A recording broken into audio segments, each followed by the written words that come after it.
En la historia de la humanidad han surgido un conjunto de prácticas y de representaciones que intentan explicar, definir e intervenir en las condiciones de vida y de convivencia de las personas. Entre ellas y como un tipo singular de esas prácticas podemos ubicar al trabajo social.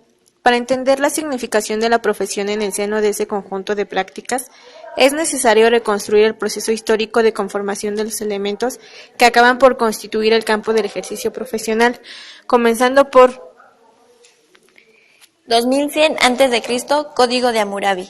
Encontramos en esta el código una ley fundamental y su obligación escrita sobre la ayuda al necesitado y ética de las relaciones sociales. En 1200 a.C., el Antiguo Testamento y el Torá Israel. El Antiguo Testamento expresa de manera clara la justicia que debía ser considerada en Israel. Los hebreos poseían el Torá, código civil, político y religioso, que junto al Antiguo Testamento eran entendidos en Israel como formas de ayuda al necesitado.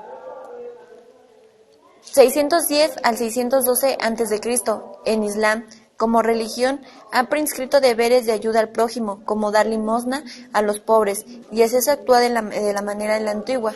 En 563 a.C., el budismo y la ley del karma consistió en no hacer daño a nadie, tener buena voluntad y desinterés.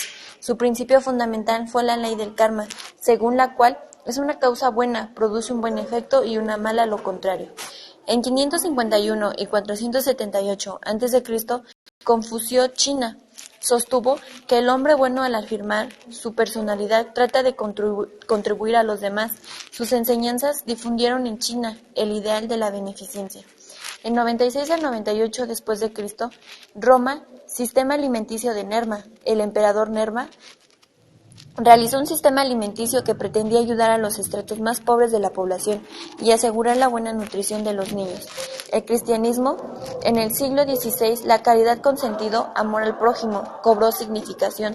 Comienzos de la asistencia social, contexto histórico, Reforma protestante en 1517 con Martín Lutero. Con Juan Luis Vives, en 1492 y 1540, sentó las bases de la asistencia social, contexto histórico, autonomía respecto a la dependencia civil y la eclesiástica. En 1805, Tomás Chalmers, en 1750 a 1847, comenzó a organizar la acción asistencial en el ámbito de la parroquia y bajo el expuesto en Hamburg. En su contexto histórico fue en el positivismo como la filosofía de la vida. En el siglo XVIII, la revolución industrial fue la irrupción de la tecnología en el proceso productivo, conllevó a una modificación de la sociedad y aparición de una problemática social. A principios del siglo XX culmina el proceso moderno de institucionalización de la ayuda social. La nueva forma de intervención del trabajo social articula tres elementos. Número 1. La institucionalización de la beneficencia privada, que aporta un saber práctico o una forma de hacer las cosas, que se apoya en el sentido común y en el compromiso, una identidad y un lugar. Número 2. La ampliación de las funciones del Estado, que beneficia privada, que aporta un saber práctico o una forma de hacer las cosas, que se apoya en el sentido común y en el compromiso, aporta un espacio laboral y legitima el lugar del intermediario bajo la condición de trabajo asalariado. Número 3. El desarrollo de las ciencias sociales, que genera un campo diversificado de argumentación teórica y de herramientas metodológicas, de las cuales la nueva profesión extrae conceptos y técnicas que pasan a constituir su saber especializado. Nacimiento de una profesión. El trabajo social se ha desarrollado como disciplina desde la mitad del siglo XVIII hasta finales del siglo XIX, a partir de las sociedades organizadas para la asistencia a los pobres.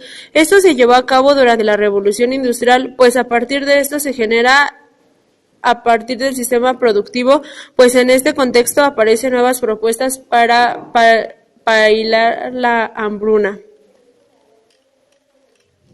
Octavia Hill. Plan de construcción de viviendas con las visitadoras de barrio que llevarán a cabo tareas de supervisión y reconciliación. Las cobradoras de alquiler tenían que ofrecer ayuda espiritual y disciplina. Los inquilinos que por falta de voluntad necesitaban impulso permanente, además les enseñaban virtudes domésticas. Frederick Ripley. Introduce el método del caso en el estudio de los problemas sociales, comienza a aplicar fórmulas matemáticas y establece distancia respecto a la filosofía para convertir la sociología en ciencia exacta. Durtin Dix. State Boards of Charlotte, que tiene como premisa mejorar y humanizar a las personas mediante pautas de intervención que aprecian respuestas que corresponderán a cada uno de los sujetos y las familias atendidas.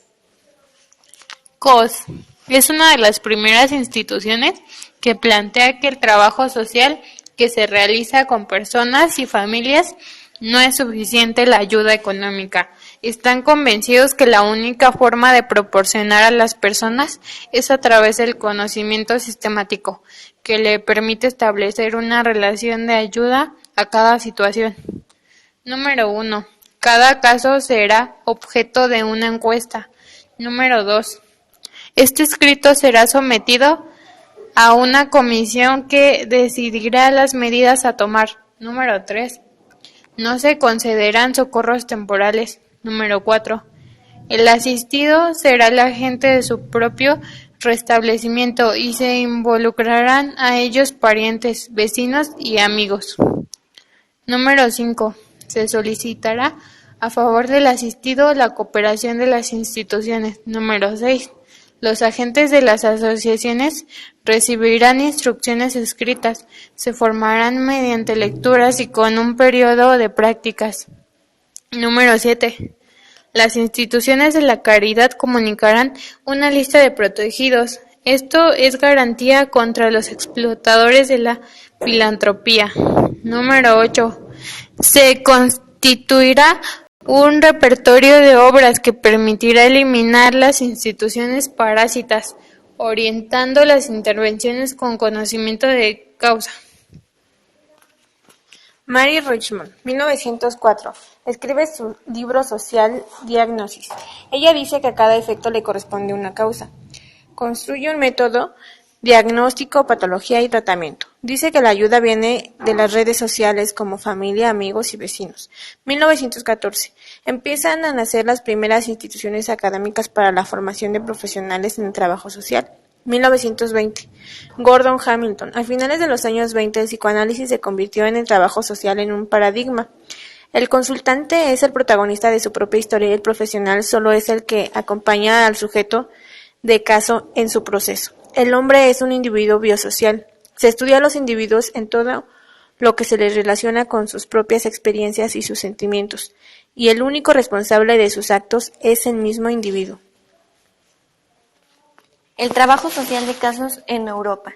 La teoría psicodinámica, el trabajo social de casos, finalizó hasta la Segunda Guerra Mundial. Inició a través de los profesionales en Estados Unidos, que forman a los europeos y que ponen el énfasis en el valor pedagógico de la supervisión y en la utilidad de trabajar con el registro de entrevistas. Tanto en Inglaterra como en Estados Unidos, el casework se desarrolló fundamentalmente en organizaciones especializadas en la atención a los niños e instituciones psiquiátricas. La crítica a este modelo terapéutico del casework en países de Europa a finales de los años 70 se produce desde posiciones ideológicas y conceptuales que vuelven a plantear la importancia que tienen los factores sociales en la explicación de las situaciones que se presentan como problemas individuales. En el proceso de la crítica termina de consolidarse en París en mayo del 68. Entre los años 70 y 65, últimos años del franquismo, el trabajo social en España sufre una crisis de identidad, crisis que lleva a los profesionales a repensar el trabajo social. Tuvo como una consecuencia un fuerte debate ideológico. Tiene de nacimiento de un nuevo enfoque metodológico, liderado por Colomer en 1972. El trabajo social en Latinoamérica, el movimiento de reconceptualización. En Latinoamérica en los años 70 tiene un movimiento que, promovido por los sectores académicos, docentes y estudiantiles, pretenden gestar una alternativa para el ejercicio profesional. Este movimiento está conocido como la reconceptualización en el campo profesional. Cuestionó los fundamentos teóricos, metodológicos, políticos e ideológicos del trabajo social e incorporó el materialismo dialéctico como eje central de su marco de referencias interpretativas. Se criticó a esa perspectiva teórica y metodológica, considerado trabajo social tradicional, por considerar que está fundamentada en posiciones teóricas positivas y funcionalistas que interpretaban el problema social en términos de patología. El trabajo social favorecía la reproducción del sistema social. Lo único que introduce el movimiento interpreta a la sociedad ya no como un conjunto de individuos y grupos que pueden ser caracterizados como ricos, pobres, huérfanos, inadaptados, etc., sino la relación como social que explica en términos de clases sociales, que interactúan en el marco de la propiedad privada y de la división social en el trabajo.